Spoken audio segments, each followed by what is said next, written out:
donde los hombres viven como hermanos.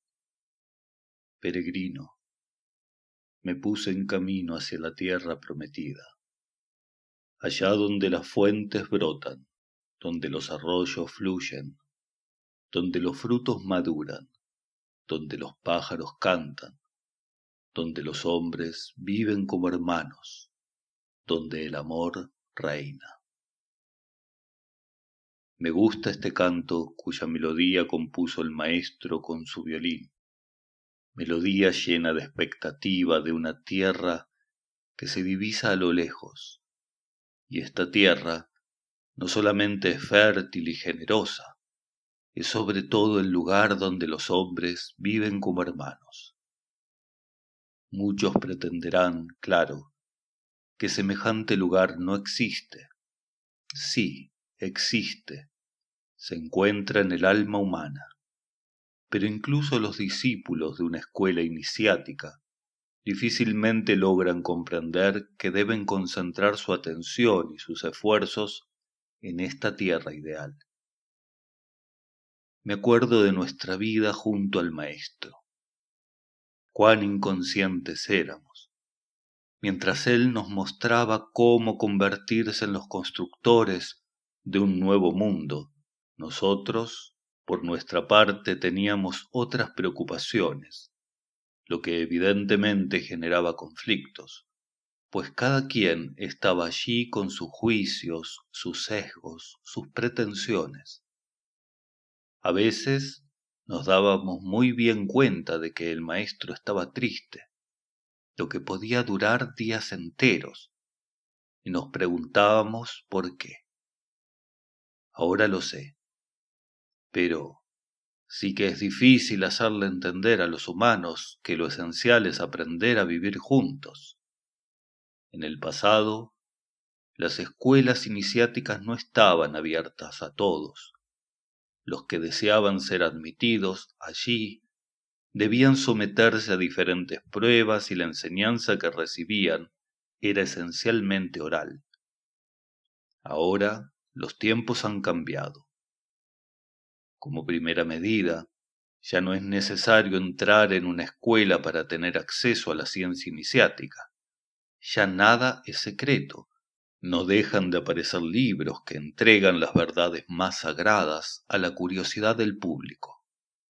Pero sobre todo, las transformaciones que no cesan de producirse en el mundo requieren que el mayor número de seres humanos se decidan a trabajar juntos por el advenimiento de lo que Jesús ha llamado el reino de Dios y su justicia. ¿Y cómo trabajar juntos si no se aprende primero a vivir juntos? Ese era el proyecto del maestro Peter Danov al crear la Fraternidad Blanca.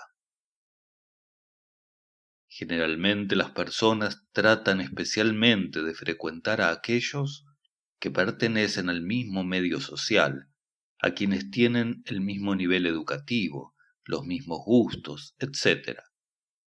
No es de ese modo que se cultiva la conciencia del lazo fraternal que debe unir a todos los seres. Y un pequeño número de personas que se reúnen en una iglesia o en un templo para elogiarse mutuamente y cantar juntos la gloria de Dios, eso tampoco puede producir grandes resultados. No se viene a la tierra para pertenecer a una religión y vanagloriarse de ello, sino para involucrarse con los demás con un fermento que suscitará por doquier cambios benéficos en las cabezas y en los corazones. Pues consciente o inconscientemente, cada uno ejerce una influencia en quienes lo rodean y con quienes se encuentra, y el trabajo de autodominio, de comprensión de los demás que se hace en una colectividad, repercute afuera. La tierra entera debe beneficiarse con los esfuerzos que hacen los discípulos de una escuela iniciática. Para hacernos comprender la importancia de vivir una vida fraternal, el maestro nos decía: alégrense porque el Señor los ha reunido en este lugar. Cada uno de ustedes es una letra del alfabeto de la vida. ¿qué puede leerse si las letras se mantienen alejadas las unas de las otras? Cuando ustedes se acercan, representan una gran composición y yo leo lo que el Creador ha escrito. Veo, por ejemplo, que unos representan la letra L, otros U, otros más B, y luego O y B. He aquí la palabra Lyubov, amor. Que haya un pequeño distanciamiento a la derecha o a la izquierda de cada letra no es importante. Lo importante es que se acerquen lo suficiente para formar juntas la palabra Lyubov. Los humanos tienden a atrincherarse de la vida colectiva, universal, cósmica, para vivir únicamente su vida personal, individual. Creen que al abrigo unos de otros estarán protegidos, pues no, es una ilusión. En este aislamiento interior que se construyen, exponen su alma a todos los peligros. Incluso si uno no puede estar siempre con los demás, al menos hay que estar con ellos con el pensamiento. Un día el maestro me dijo, para poder alcanzar verdaderamente al Señor, hay que unirse a todas las criaturas que están pensando en Él en el mundo. Y eso me hizo reflexionar mucho. Incluso para encontrar al Señor uno no puede mantenerse solo.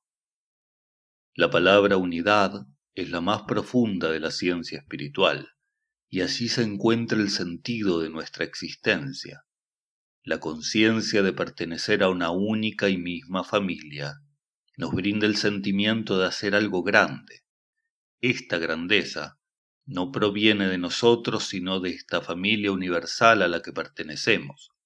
Ella nos sostiene y nos salva de este sentimiento de pobreza, de soledad, de inutilidad, de vacío, que a veces puede apoderarse de nosotros. Detrás del orden presente, decía el maestro, se esconde un orden que aún no conocemos. Ya los profetas del Antiguo Testamento hablaban de tiempos nuevos que estaban a punto de llegar. El mundo todavía se prepara para estos tiempos y ¿en qué serán nuevos estos tiempos? En que todos habrán logrado aceptar que los problemas ya no deben solucionarse con la fuerza sino con la sabiduría y el amor. Finalmente, entenderán lo que quería decir Jesús cuando hablaba del advenimiento del reino de Dios. Algunos consideran que la enseñanza que les doy es magnífica pero no aplicable, sea porque no es para esta época, sea porque no es para los búlgaros. ¿Cómo pueden decir semejante cosa? Fundé una fraternidad y les brindo métodos para que aprendan a vivir fraternalmente, que me digan en qué aspecto este proyecto no es para los búlgaros. No solamente es para los búlgaros, sino para todos los pueblos. Y si piensan que aún hay que esperar años o incluso siglos para que se presenten las condiciones más favorables para su realización, se equivocan. El tiempo para la aplicación de la verdadera enseñanza de Cristo ha llegado. Todas las condiciones favorables están reunidas. La serpiente expulsa su vieja piel porque debajo hay una nueva, y ustedes expulsan sus viejos pensamientos y sus viejos sentimientos egoístas, que son como la vieja piel de la serpiente. Nadie puede predecir aún todas las desgracias que caerán sobre la tierra si los humanos no se deciden a hacer esfuerzos por vivir como hermanos. Un solo hombre, una sola familia, una sola nación, ya no pueden realizar gran cosa, excepto enfrentarse los unos contra los otros. Para progresar y desarrollarse, todos los hombres, todas las familias y todas las naciones deben unirse a fin de formar un solo pueblo. Evidentemente, será largo pero preciso comenzar algún día. El maestro no se preocupaba por el estado actual de las cosas, anticipaba el futuro, hacía como si lo que deseaba ya se hubiese realizado, pues el pensamiento, el sentimiento, la fe ayudan a la realización. Decía, cada idea divina en la que ustedes creen está sostenida por espíritus luminosos del mundo invisible. Cada uno les aporta su apoyo, cada uno les da un impulso para la realización de esta idea. Tan débil como sea la consistencia de semejante idea en su conciencia, apenas llegan estos espíritus, la fortalecen. El espacio está poblado de entidades que son atraídas por todas las tendencias nobles del hombre. Es como si él les lanzara un llamado. Acuden inmediatamente. Para ellas no hay distancia, no hay fronteras. Son nuestros auxiliares invisibles. Ahora, es cierto, se habla cada vez más de fraternidad. Pero hablar de fraternidad es una cosa y comportarse fraternalmente es otra. Para vivir fraternalmente tenemos que cumplir 3 condiciones. En primer lugar, aceptar esta idea que está por encima de todas las demás, que la humanidad entera puede formar un día una sola familia en la que reinarán la luz, la libertad, la paz y la alegría. En segundo término, tenemos que amar esta idea con un amor desinteresado, es decir, no mezclar allí ninguna intención de provecho personal, de dominación de los demás, ya que apenas entran en juego elementos egoístas, personales, traen consigo los gérmenes de todos los conflictos y de toda la disyunción. Finalmente, debemos hacer descender al plano físico esta idea que está en el corazón en forma de amor desinteresado, es decir, manifestarla con actos, actitudes, en comportamiento apropiado. He ahí una ilustración más de lo que el maestro denominaba el trabajo en los 3 mundos. Se dice que en vísperas de la Segunda Guerra Mundial, la fraternidad de Bulgaria contaba con aproximadamente 40.000 miembros. Pero como en cada grupo o asociación, al lado de quienes deseaban sinceramente trabajar por un ideal, había otros que solamente trataban de aprovechar las buenas condiciones que encontraban allí para solucionar sus asuntos. Para los congresos llegaban hermanos y hermanas de todo el país e incluso del extranjero. En la época en que yo era aún muy joven y muy ingenuo, creía que todos venían con una meta perfectamente desinteresada. Pues no, algunos no tenían más que la intención de darse a conocer como astrólogos, cartománticos, adivinos, sanadores, magos, e iban a donde los demás a ejercer sus talentos. Después de cada conferencia del maestro, un hermano, que hubiera querido también tener discípulos, pretendía explicarnos lo que acabábamos de escuchar. Era muy instruido, es cierto, pero en realidad no hacía más que enredar las ideas de quienes lo escuchaban. Una hermana que aseguraba ser profeta reunía en la noche a hermanos jóvenes so pretexto de enseñarles a orar. En realidad tenía otras intenciones muy diferentes. La pobre. Un día no se le vio más y algunos años después murió de una enfermedad venérea. Para algunos, la fraternidad era una especie de aprisco. Quizás no lo hacían a plena conciencia, pero entre todas estas personas que se apiñaban alrededor del maestro, buscaban ovejas para esquilar o para llevarse. En una escuela iniciática es imposible dejar a los humanos en la ignorancia de un mundo invisible, poblado de entidades que participan en su vida. Pero el saber relacionado con la existencia de estas entidades puede producir efectos muy negativos en seres psíquicamente frágiles.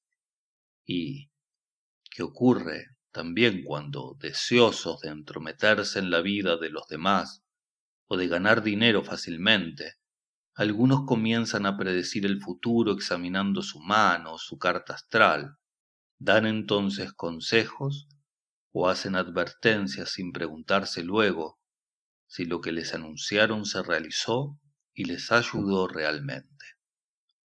El maestro no le prohibía a nadie que se interesara en la quiromancia, en la astrología, etc., pero no nos incitaba a ello. Aprender a predecir el futuro no es lo más útil que tengamos por hacer.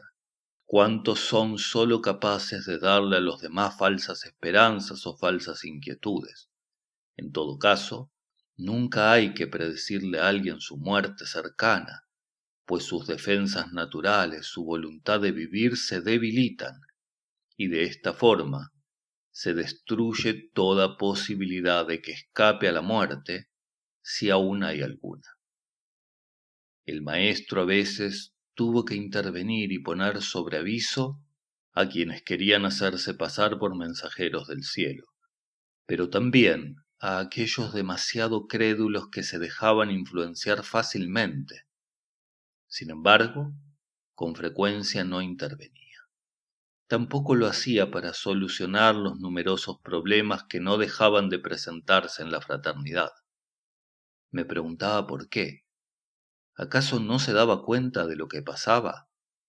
Me hubiera extrañado, pues no solamente tenía la facultad de descifrar a los seres, sino que era al mismo tiempo muy observador. Cada quien, si se dedica a ello, puede controlar con relativa facilidad su lenguaje, pero los gestos que hace inconscientemente con las manos o los pies, las diferentes posiciones del cuerpo, los movimientos imperceptibles de las diferentes partes de su rostro, la frente, los ojos, la nariz, la boca, son casi incontrolables, y con ellos revela la verdad de su ser. Con bastante rapidez me di cuenta de esta costumbre que tenía el maestro de observar a las personas a su alrededor, y particularmente a sus discípulos, claro, pero lo hacía muy discretamente. No quería molestarlos, fijando su mirada en ellos con insistencia. Si nos encontrábamos con su mirada, la desviaba rápidamente como para dar la impresión de que no se había detenido en nosotros sino de pasada. Pero si él podía creer que no nos dábamos cuenta de que nos observaba, nosotros sí sentíamos que su mirada nos penetraba hasta el fondo del alma. En realidad, incluso si no intervenía directamente, ciertas alusiones que hacía el maestro durante sus conferencias revelaban que estaba al tanto de muchas cosas y que tampoco ignoraba lo que pasaba en las familias. Un día dijo: ¿qué pensar de una familia en la que todos los hombres son generales? Una mujer que tiene un marido general y 4 hijos generales está en la situación de un simple soldado obligado a ejecutar fielmente sus órdenes. La pobre, ¿cómo puede obedecer a 5 generales a la vez? Cuando parta al otro mundo, las puertas del paraíso se le abrirán ampliamente. Pero, ¿qué será del marido y de los hijos que quisieron manifestar su autoridad imponiéndose a una pobre mujer sin defensa? Si el maestro hablaba de una familia en la que todos los hombres eran generales, es porque había en la fraternidad una familia en la que el marido y los hijos eran extremadamente autoritarios. Consideraban a la única mujer de la casa como su sirvienta, y ella aguantaba todo. Esta mujer era realmente una santa. Ustedes piensan, pero ¿no podía el maestro decirle a ella que no tenía por qué aceptar esta situación? No sé lo que pudo decirle personalmente, así como a su marido y a sus hijos, pero en Bulgaria en aquella época era casi imposible para una mujer sustraerse de la autoridad de los hombres. Y realmente, según lo que pude ver después cuando llegué a Francia, incluso si era mejor, la situación de muchas mujeres seguía siendo muy difícil. Uno siempre puede decirles: no se dejen, reaccionen, pero es necesario además que tengan los medios. Y hacerle reproches al marido tampoco es muy eficaz. En el momento promete cambiar de actitud, pero la mayor parte del tiempo no lo hace. cuántas veces pude constatarlo. Un día, en el transcurso de una conversación, el maestro pronunció algunas palabras que me hicieron comprender que él no ignoraba nada de lo que ocurría en la fraternidad, pero siempre debía esperar el momento propicio para intervenir. Un maestro espiritual debe ser ante todo un psicólogo, un pedagogo. Los discípulos están allí para instruirse, para perfeccionarse. Hay que darles tiempo. Al contacto con las verdades que se les dan, quizás lograrán comprender sus errores, y si persisten en el mal camino, terminarán ellos mismos excluyéndose. A menudo, desde la primera vez que una persona se presenta ante él, un maestro sabe, siente quién es. Las expresiones de su rostro, sus gestos, sus emanaciones, constituyen un lenguaje para él. Cuando con posterioridad la ve actuar, no se sorprende, pero para intervenir debe esperar a que sea capaz de entender y aceptar sus observaciones. Si ella no comprende, si protesta, si se subleva, no sólo no sacará ningún beneficio de estas observaciones, sino que corre el riesgo de arriesgar consigo a todos aquellos que le son cercanos, y entonces, como se dice, el remedio es peor que la enfermedad. Esta actitud del maestro fue toda una enseñanza para mí. En la familia, en el trabajo y respecto a todas las personas con las que nos cruzamos, es difícil encontrar la actitud correcta, y es más difícil aún para un maestro que tiene el deber de guiar y alimentar a las almas. Todos los humanos son como tierras desconocidas los unos para los otros. Por ello, cuando alguien se presenta ante mí por primera vez, me dirijo al Creador que conoce a todas sus criaturas y le digo: Señor, revélame lo que tú sabes de este ser, a fin de que yo pueda ayudarlo. A veces escucho a personas que se asombran porque un gran maestro no produce, con su autoridad y su resplandor, efectos milagrosos en todos aquellos que se le acercan. Dios mío, qué ingenuos son. Los poderes de un maestro, tan grande como sea, son limitados. En todo caso, no pueden volver mejores a quienes se niegan a mejorar, pues en su fuero interno son libres. Puede encarcelarse a alguien, puede cortársele pedazos, pero si no lo permite, uno no puede actuar ni en su corazón ni en su intelecto. En Isgreve había un gato y el maestro decía: observen este gato. Cuando me ve, me sigue y viene a acostarse a mi lado, pero mi presencia no lo ha vuelto más dueño de sus instintos de gato. Apenas divisa un ratón, me deja para correr a atraparlo. Y es lo que ocurre con los humanos. Muchos son gatos. La presencia de un ser de luz solo puede iluminar a quien lo deja entrar en su corazón y en su cabeza. Dejen entrar a un ángel en ustedes y verán su poder. Dejen entrar a un diablo y también verán de lo que es capaz. Un maestro siempre puede brindar conocimientos, es fácil, pero no puede cambiar el carácter y el temperamento de los humanos. Si dejan que su alma y su espíritu se duerman, si no tienen más necesidades en la vida que dejarse llevar por sus burdos instintos, sin preocuparse por los desórdenes y las desgracias que producen a su alrededor, un maestro es impotente.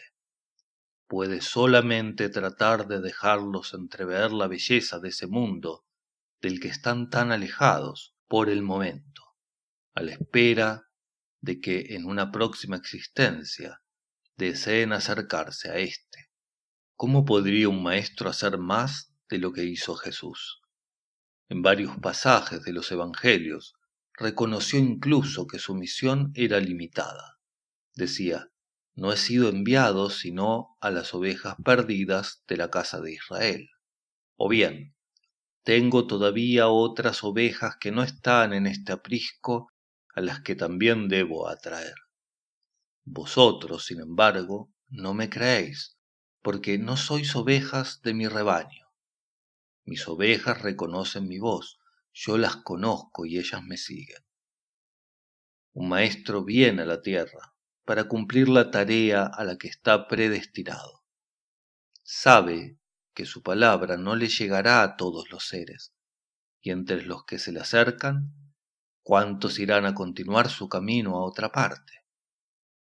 En los primeros años me asombraba ver que ciertos hermanos y hermanas comenzaban a alejarse de la fraternidad después de algún tiempo, y el maestro no hacía nada para retenerlos. A veces yo había estrechado lazos con ellos, pues me parecía que compartíamos las mismas convicciones, el mismo ideal, y no entendía lo que pasaba. Un día hablé de ello con el maestro, quien me dijo: si dejaron la fraternidad, es porque no hacían parte de ella realmente. Quien hace parte de ella, verdaderamente no puede abandonarla. Pero lo que más me sorprendía es que después de haber escuchado al maestro durante años, había algunos que podían dejarse influenciar por el primer aparecido que les decía: ¿por qué siguen ustedes aún a este impostor, a este hereje? ¿No ven que es un hombre peligroso que los conducirá a la perdición? Si la Iglesia lo ha condenado es por alguna razón. Yo sostuve conversaciones con algunos. Reconocían que la enseñanza del Maestro los había instruido, apoyado, que habían vivido junto a él momentos excepcionales de paz, de alegría, de luz y de vida fraternal. Sin embargo, algunas calumnias regadas por aquí y por allá pesaban más que sus propias experiencias. Sus experiencias no contaban. Esto era algo que realmente no lograba entender, aunque intelectualmente en realidad siempre sea posible comprender. Estas personas eran tan débiles, tan poco seguras de su propio discernimiento y de sus propias experiencias, que cualquiera podía desviarlas del camino en el que florecían. ¿Y qué debe hacer un maestro frente a esta situación? Aceptar. Decirse que ciertas personas solo debían estar cerca de él por un tiempo determinado. Tomaron lo que tenían que tomar y ya no es asunto suyo. Lo suyo es esforzarse siempre en dar lo mejor de sí. El resto no le concierne. Años después, yo también tuve que aprender que el deber de un instructor es únicamente ser útil, aportar nuevas visiones, nuevas soluciones, nuevos métodos. Y si está en el destino de los seres irse a continuar su camino en otra parte, ¿por qué entristecerse? Ya está, es simple, es claro. Pero para que sea tan simple y tan claro, hay que pasar años en una escuela, como yo, que hice un aprendizaje en la escuela del maestro Peter Danov. Si no se aprende a razonar, la existencia se vuelve difícil y uno se atormenta inútilmente. Padre, no ruego por el mundo, sino por los que me has dado, porque son tuyos. Estas palabras pronunciadas por Jesús en la oración sacerdotal revelan que incluso él no oraba por todos los humanos, sino solamente por aquellos que Dios le había confiado. No obstante, en el mismo Evangelio también está escrito: porque de tal manera amó Dios al mundo, que dio a su Hijo unigénito. Estos dos pasajes de los Evangelios pueden parecer contradictorios. No, Jesús oraba por sus discípulos, y ellos con Jesús oraban y trabajaban por el mundo. Pues para ayudar al mundo hay que formar primero un núcleo poderoso que constituye una fuerza. En el comienzo Jesús concentró su trabajo en sí mismo y en sus discípulos, y posteriormente los discípulos viajaron a través del mundo para comunicar la fuerza contenida en este núcleo que habían formado. Formar un núcleo es lo que deseaba el maestro. En cuanto a los demás, la vida los educaría, ya que la vida se encarga siempre de darle lecciones a los humanos hasta que entiendan y decidan comenzar a trabajar. Y si una existencia no les basta, no hay que preocuparse. La paciencia del Señor es infinita. Regresará una y otra vez a la tierra, donde seguirán recibiendo lecciones. Como la paciencia del Señor, la de un maestro espiritual, también debe ser infinita. Sé quiénes son los que me engañan, decía el maestro, pero sigo teniendo fe en ellos, pues tengo fe en el bien que está en el hombre. Sean cuales sean sus debilidades, persevero en la creencia de que el bien terminará por triunfar. Por largo que sea el tiempo en que se obstinen en engañarme, tengo fe en que saldrá un hombre verdadero de este ser. Actuando así, lo miro con la misma mirada de Dios, mientras que los demás reniegan de él y dejan de tener fe. Dios se mantiene pacientemente a su lado para decirle: sea lo que sea que hayas hecho, puedes enderezarte, progresarás y un verdadero hombre saldrá de ti. Y es lo que termina por suceder. Cuando fundó la fraternidad, la intención del maestro era poner en práctica las primeras palabras de la oración que Jesús enseñó: Padre nuestro que estás en los cielos. Cuando nos dirigimos a Dios, el Creador, diciendo Padre nuestro, ¿cómo pensar que es el Padre de alguno solamente? Él es el Padre de todos los seres humanos, pues a todos nos dio la vida. Por tanto, cuando se dice que los humanos son hermanos, hay que entender esta idea de fraternidad como la expresión más elevada de la vida, incluso si es difícil dar una definición exacta de ella. Puede decirse que la vida es el resultado de las relaciones que existen entre todos los elementos constitutivos de este gran cuerpo cósmico, el universo. Ningún elemento puede sobrevivir si se mantiene aislado, apartado de los demás. El aislamiento acarrea siempre la muerte, si no la muerte física, al menos la muerte espiritual. La vida, por el contrario, son las relaciones, la fraternidad, el amor que debe existir entre todas las criaturas. El maestro decía: si no puedes amar a los hombres, ¿cómo puedes esperar que Dios te ame? En el instante mismo en que dices que no puedes amar a los hombres, Dios tampoco puede amarte. Dios ama a todos los hombres y mientras no aceptes esta verdad, sufrirás. Esfuérzate en adelante por amar a todos los hombres, pues en ti Dios ama a todos los hombres y si tú no los amas, le impides a Dios amarte. Amar a todos los hombres, en teoría, es fácil. Por lo menos, uno entiende fácilmente qué es lo que debe hacer. Pero en la práctica, y cuando se es joven, sí que es difícil controlar sus sentimientos y considerar a todos aquellos con los que uno se encuentra con igual benevolencia.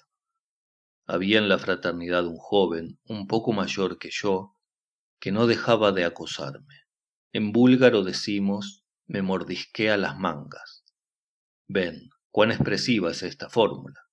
Por consiguiente, un día en que este chico acababa de provocarme una vez más, cometí el error de decirle al maestro: pero, ¿cuándo se detendrá por fin? Y debí haber dicho estas palabras con rabia, pues me miró y solamente me dijo con mucha delicadeza: Micael, tu piel se ha vuelto algo seca. Ya está, fue todo. Habría podido decirme: eres un idiota, no comprendes nada, no cambiarás pues nunca, pero no. Tu piel se ha vuelto algo seca, lo que me hizo sentir aún más humillado. Era atacado injustamente y ciertamente el maestro lo sabía, pero no aprobó mi rabia ni mi indignación. Yo quería tanto darle una buena opinión de mí, y he ahí que me había salpicado. Estaba triste y avergonzado, pero me dejó con mis tormentos hasta que lo hubiese comprendido. ¿Y qué comprendí?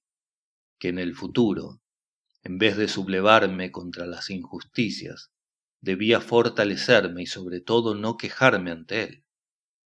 Él había dicho un día: desean que Dios venga a habitar en ustedes. Vendrá, pero con la condición de que se desacostumbren a quejarse ante él.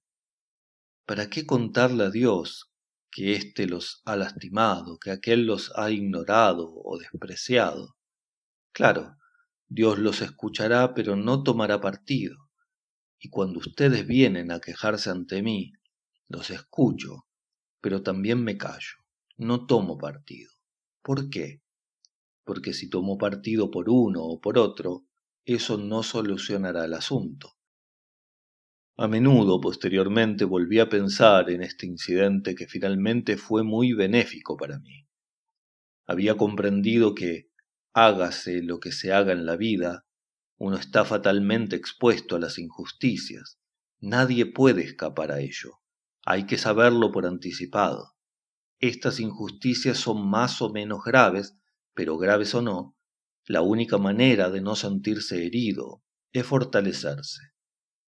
Habrá siempre personas deshonestas, malvadas, envidiosas.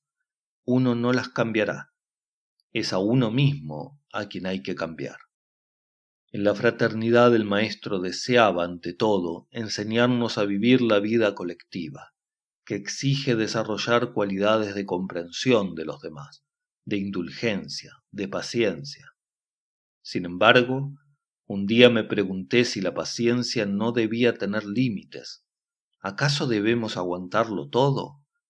Le hice la pregunta al maestro, y he aquí lo que me respondió.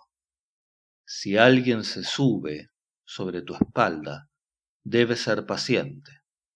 Si te lanza enjambres de moscas y mosquitos, también debes ser paciente. Pero si amenaza tus ojos, si pone sus manos sobre tus ojos cuando comienzas a caminar, esto no lo debes aceptar. ¿Qué significa esto? Que en la vida cotidiana debemos esforzarnos en soportar las cargas que los demás ponen sobre nuestra espalda y que también debemos ser pacientes si nos hostigan con críticas y ataques injustos. La única cosa que no debemos aceptar es que nos impidan ver el camino correcto y seguirlo. Allí hay que oponerse con todas sus fuerzas, pero en cuanto a los demás, hay que aguantar. Por ello el maestro nos recordaba con frecuencia cuán necesario es trabajar en el carácter. Decía: todos sus esfuerzos en la vida deben estar dirigidos y concentrados en el desarrollo de su carácter. El carácter es una síntesis de sus pensamientos y de sus sentimientos. Me esforzaba, pues, por trabajar como nos lo pedía y como lo hacía él mismo, ya que no solamente afuera, sino también en la fraternidad, nada era sencillo para él.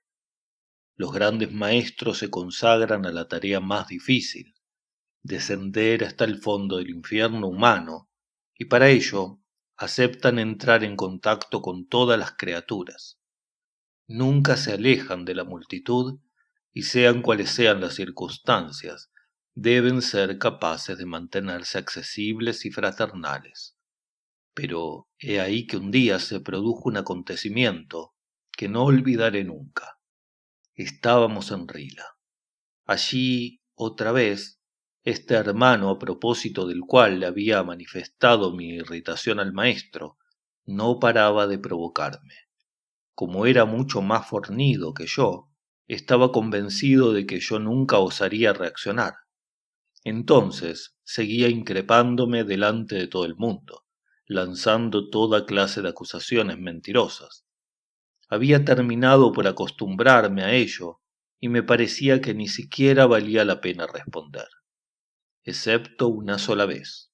Era entonces en Rila, la noche iba a caer y estábamos todos esperando la llegada del maestro, que nos reunía cada noche alrededor de un gran fuego, cuando este hermano comenzó a tomarme el pelo, ya no sé a propósito de qué tema.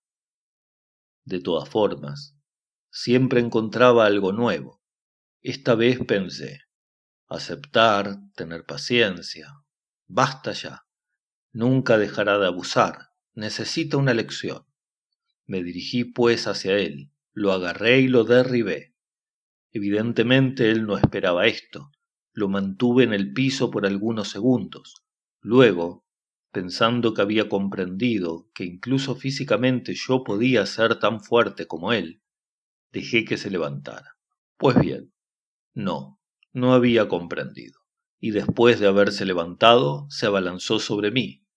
Entonces nuevamente lo derribé y esta vez lo mantuve firmemente en el piso. Estaba pues dominándolo, cuando de repente al levantar la cabeza vi al maestro inclinado sobre mí. No lo había visto llegar, y yo estaba estupefacto. Jamás me hubiera imaginado encontrarme en semejante situación. En apariencia yo era el culpable, puesto que incluso, si no lo había golpeado, lo que nunca hubiera hecho, mantenía a este hermano firmemente en el piso. Estaba convencido de que el maestro iba a regañarme y a decirme que yo aún no había comprendido nada, o incluso iba a agarrarme a mí también para sacudirme. Y sin embargo, no. Me dijo, levántate, déjamelo a mí.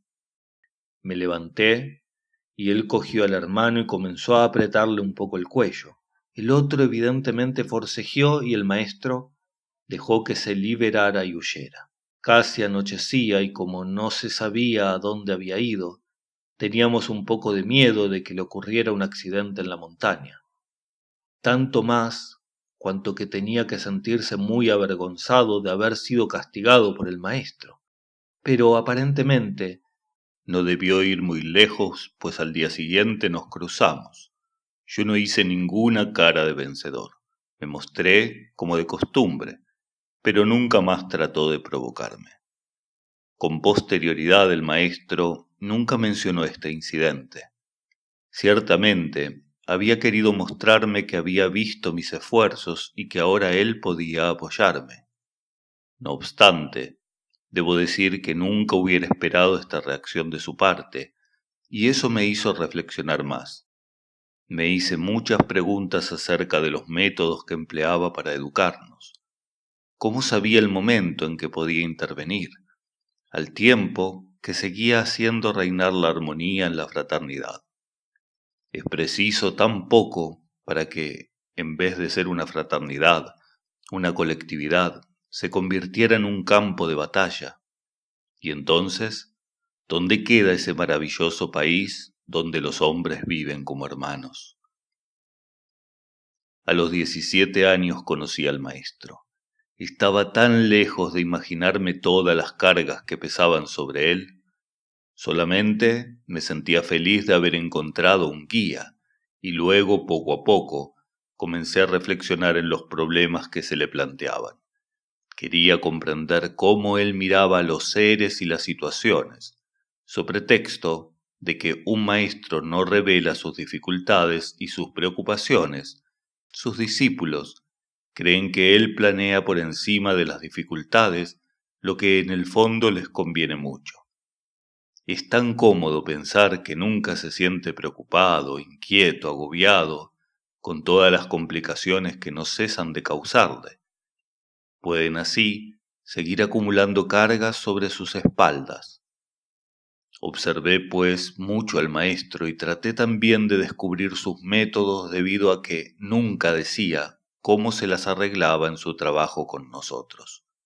Yo no lo hacía por curiosidad, quería simplemente comprender el pensamiento que animaba su mirada, el punto de vista donde se colocaba ante las dificultades inextricables, pero de las que nunca hablaba. Y ahora comprendo por qué. Debía permanecer solo con los problemas que tenía que resolver, pero no le impedía a sus discípulos tratar de interpretar sus silencios y de descubrir la razón de sus actos. Intentaba penetrar en su pensamiento y con ciertas señales él me daba a entender que no solamente lo sentía, sino que me alentaba a ello.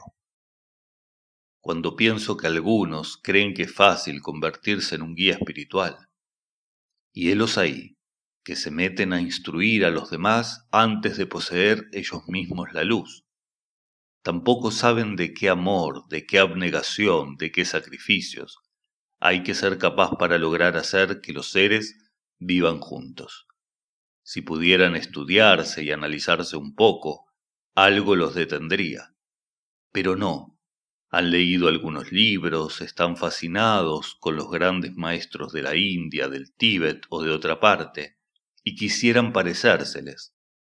Claro, no hay allí nada reprensible, pero son como niños que después de haber visto una película dicen que quieren ser Napoleón, Tarzán o Juana de Arco. Vestidos con quién sabe qué traje, se imaginan sentados en posición de loto ante sus discípulos, con los ojos cerrados durante horas. De vez en cuando pondrán la mano sobre sus cabezas para bendecirlos y darles algunos consejos. Pero, ¿cuáles? La realidad es que todas las imperfecciones y las lagunas que esos seres nunca han pensado en subsanar en sí mismos van a reflejarse en todo lo que hacen. Y de ese modo, con frecuencia, en vez de ayudar a sus discípulos a escalar los senderos abruptos que llevan a las alturas sublimes, no solamente los hacen extraviar por caminos llenos de trampas, sino que ellos mismos son arrastrados con los otros a los precipicios. Nada es más difícil que conducir a los humanos por el camino de la luz. Esto exige una preparación de varias encarnaciones. Incluso hay que haber sido creado para ello.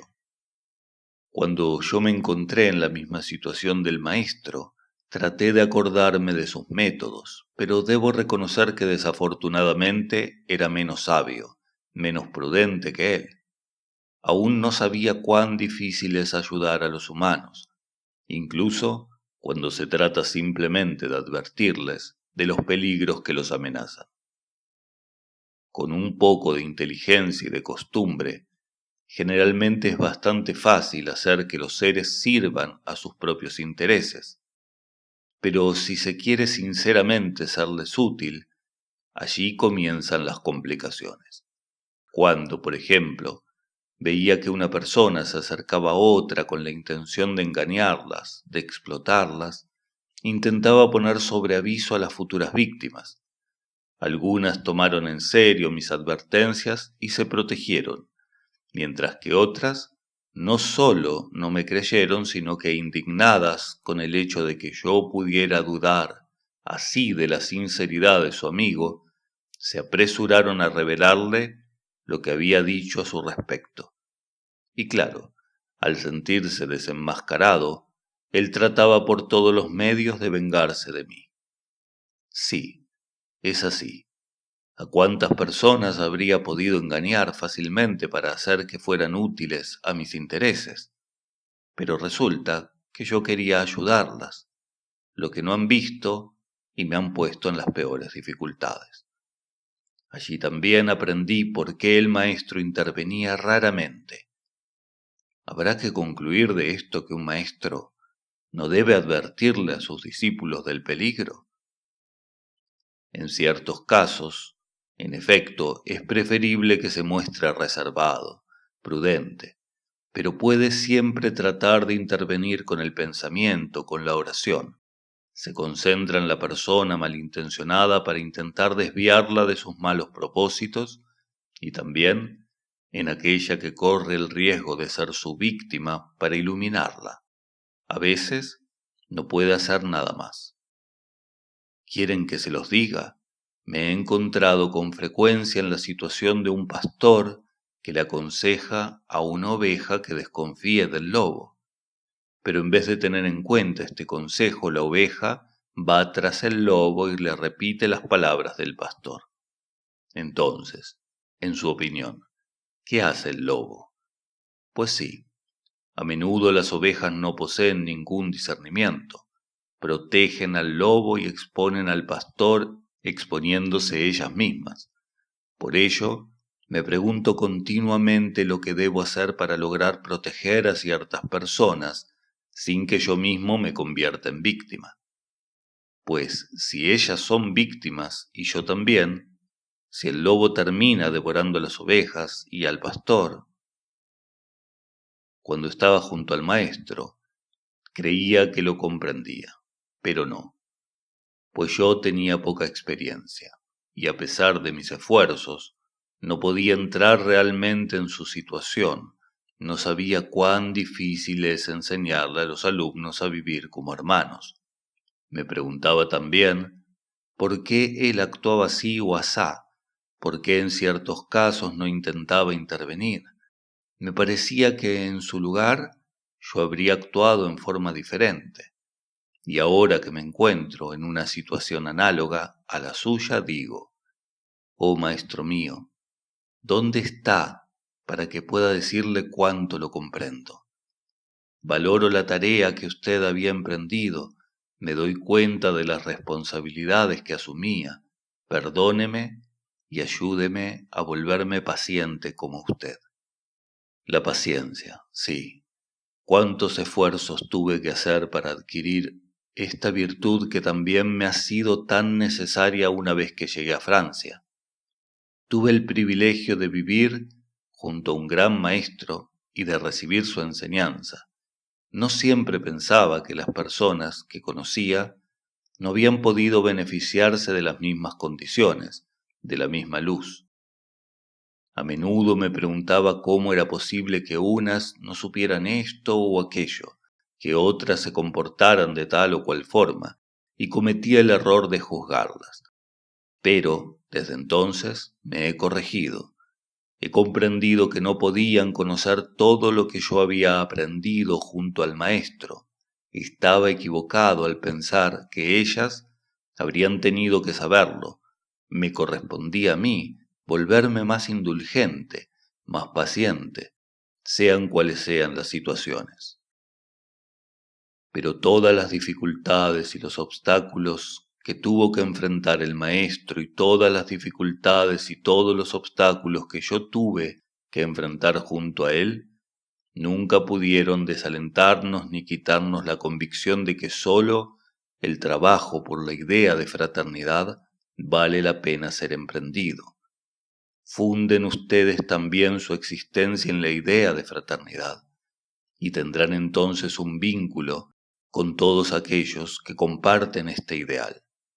Sentirán su fuerza a su lado, les transmitirán el fruto de su experiencia, los sostendrán con sus pensamientos y su ejemplo.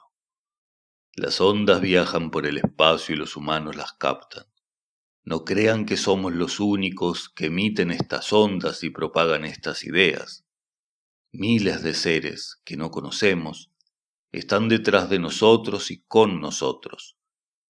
Desde hace tantos siglos Jesús dijo, Padre nuestro que estás en los cielos, santificado sea tu nombre. Venga a nosotros tu reino, hágase tu voluntad así en la tierra como en el cielo. ¿Cuántos hombres y mujeres han orado por el advenimiento del reino de Dios? Y no solamente han orado, sino que han trabajado, han consagrado a ello todas sus energías y algunos como Jesús han vertido su sangre. ¿Habrán sido en vano todos estos sacrificios? No, nada se pierde. Existe en algún lugar, en ciertas regiones del universo, un depósito que no para de llenarse con las fuerzas y las corrientes que millones de seres sinceros, ardientes, han proyectado en el espacio. Un día este depósito se llenará y rebosará y se llevará todo como un gigantesco maremoto. Debemos pensar en este reservorio a fin de sentirnos siempre sostenidos en nuestro trabajo por el advenimiento de esta tierra prometida, donde los hombres vivirán como hermanos.